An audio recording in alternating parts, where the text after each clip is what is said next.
নমস্কার, আমি সঙ্গমিত্রা। আমার এই সহজ রান্না চ্যানেলে আপনাদের সবাইকে স্বাগত। আজ আমি রান্না করছি আলু বরবটি দিয়ে মুসুর ডাল। আপনারা খুব সহজেই বাড়িতে বানিয়ে নিতে পারেন আলু বরবটি দিয়ে এই মুসুর ডাল। আপনাদের যদি এই রেসিপিটি ভালো লাগে তাহলে লাইক এবং শেয়ার করবেন, আর রেসিপিটি কেমন হয়েছে কমেন্ট করে জানাবেন। আরও নতুন নতুন রেসিপি পাওয়ার জন্য চ্যানেলটিকে অবশ্যই সাবস্ক্রাইব করবেন। ধন্যবাদ। রান্নাটা আমি সর্ষের তেলে করছি, আপনারা চাইলে সাদা তেলেও করতে পারেন। তার জন্য প্রথমে কড়াইতে দিয়ে দিয়েছি সর্ষের তেল। তেলটা গরম হয়ে গিয়েছে। এর মধ্যে প্রথমে আমি আলু আর বরবটিগুলো ভেজে নেব। এর মধ্যে আমি দিয়ে দিচ্ছি প্রথমে কেটে রাখা আলু। এইখানে আমি দুটো মাঝারি সাইজের আলু নিয়েছি, আলুগুলোকে সরু সরু করে কেটে নিয়েছি।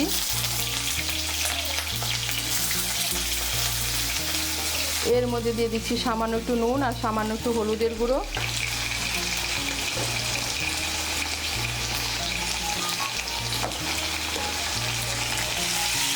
নুন আর হলুদের গুঁড়োটাকে মিশিয়ে নেব। মিশিয়ে নিয়ে আলুগুলোকে হালকা করে একটু ভেজে নেব। এই দেখুন আলুগুলোকে হালকা করে ভেজে নিয়েছি। এখন এর মধ্যে দিয়ে দেবো কেটে রাখা বরবটি। এখানে আমি 250 গ্রাম বরবটি নিয়েছি।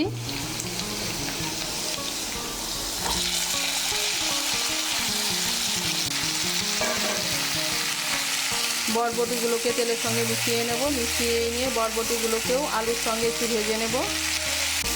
এই দেখুন বরবটি আর আলুগুলোকে ভেজে নিয়েছি। এখন বরবটি আর আলুগুলোকে তুলে নেব। কড়াইতে দিয়ে দিচ্ছি আরও হাফ বড় চামচ সর্ষের তেল।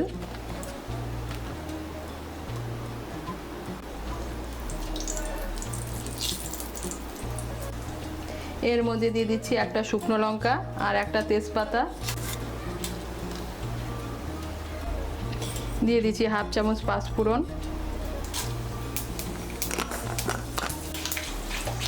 ফোড়নটা দিয়ে একটু নাড়াচাড়া করে নিয়ে এর মধ্যে দিয়ে দেবো থেতো করা রসুন। এর মধ্যে আমি দিয়ে দিচ্ছি 5-6 কোয়া থেতো করা রসুন।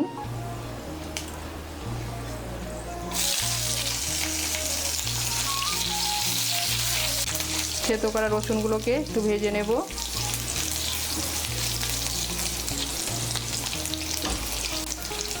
থেতো করা রসুনগুলোকে ভেজে নিয়েছি। এখন এর মধ্যে দিয়ে দেবো পেঁয়াজ কুচি। এর মধ্যে আমি দিয়ে দিচ্ছি একটা মাঝারি সাইজের পেঁয়াজ কুচি।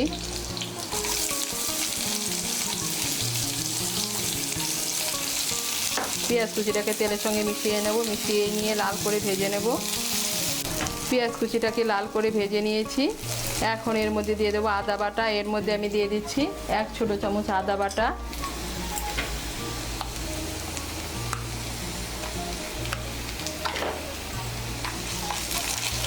আদা বাটাটাকে মিশিয়ে নেব তেলের সঙ্গে। মিশিয়ে নিয়েছি। এর মধ্যে দিয়ে দেবো হলুদের গুঁড়ো। এর মধ্যে আমি দিয়ে দিচ্ছি হাফ ছোট চামচ হলুদের গুঁড়ো। দিয়ে দিচ্ছি 1 ছোট চামচ জিরের গুঁড়ো।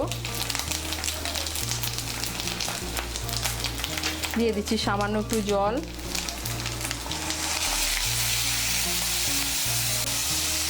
দিয়ে দিচ্ছি 1 ছোট চামচ লঙ্কার গুঁড়ো।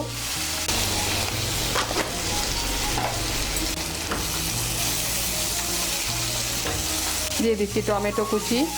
এর মধ্যে আমি দিয়ে দিচ্ছি একটা মাঝারি সাইজের টমেটো কুচি।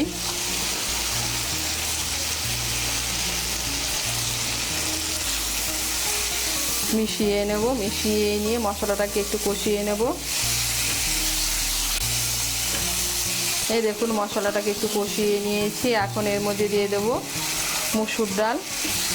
এখানে আমি হাফ কাপ মুসুর ডাল নিয়েছি। মুসুর ডালটাকে আমি আধ ঘন্টা জলে ভিজিয়ে রেখেছিলাম। তারপর জলটাকে ভালো করে ঝরিয়ে নিয়েছি।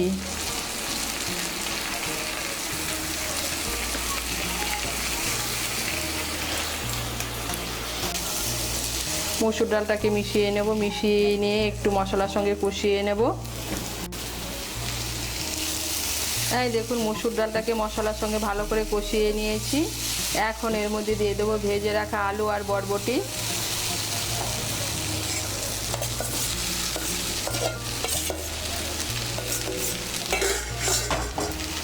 আলু আর বরবটিটাকে ভালো করে মিশিয়ে নেব মুসুর ডালের সঙ্গে। বরবটি আর আলুটাকে মুসুর ডালের সঙ্গে ভালো করে মিশিয়ে নিয়েছি। এখন এর মধ্যে দিয়ে দেবো জল। আপনারা ডালটা কীরকম ঘন খাবেন পাতলা খাবেন সেই অনুযায়ী জল দেবেন। আমি এর মধ্যে 2 কাপ জল দিচ্ছি। জলটাকে ভালো করে মিশিয়ে নেব। জলটাকে ভালো করে মিশিয়ে নিয়েছি। এখন এর মধ্যে দিয়ে দেব স্বাদ মতো নুন,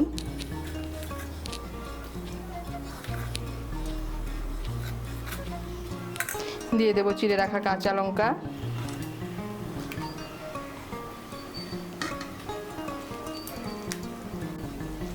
এখন আঁচটাকে মিডিয়াম করে ঢেকে দেব আলু বরবটি আর ডালটা সেদ্ধ হওয়ার জন্য। আঁচটাকে মিডিয়াম করে আমি 10 মিনিটের জন্য ঢেকে দিয়েছিলাম। এই দেখুন ডাল আর আলু সব সেদ্ধ হয়ে গিয়েছে।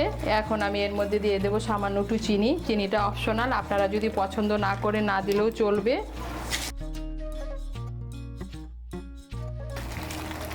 চিনিটাকে মিশিয়ে নেব। মিশিয়ে নিয়ে ডালের ঝোলটা একটু শুকিয়ে নেব। আমি যেহেতু এটা রুটির সঙ্গে পরিবেশন করব তাই ঝোলটাকে শুকিয়ে নিচ্ছি। আর আপনাদের কাছে যদি ধনেপাতা থাকে আপনারা ধনেপাতা ব্যবহার করতে পারেন। আঁচটাকে বাড়িয়ে আরও 1-2 মিনিট রান্না করে নেব। আঁচটাকে বাড়িয়ে আরও 1-2 মিনিট রান্না করে নিয়েছি। আর তৈরি হয়ে গেল বরবটি আর আলু দিয়ে মুসুর ডাল। আপনারা বরবটি আর আলু দিয়ে এভাবে মুসুর ডাল বানিয়ে খেয়ে দেখবেন, খেতে কিন্তু অসাধারণ লাগে। এটা আপনারা ভাত, রুটি, লুচি, পরোটার সঙ্গে পরিবেশন করতে পারেন। তৈরি হয়ে গেল আলু আর বরবটি দিয়ে মুসুর ডাল।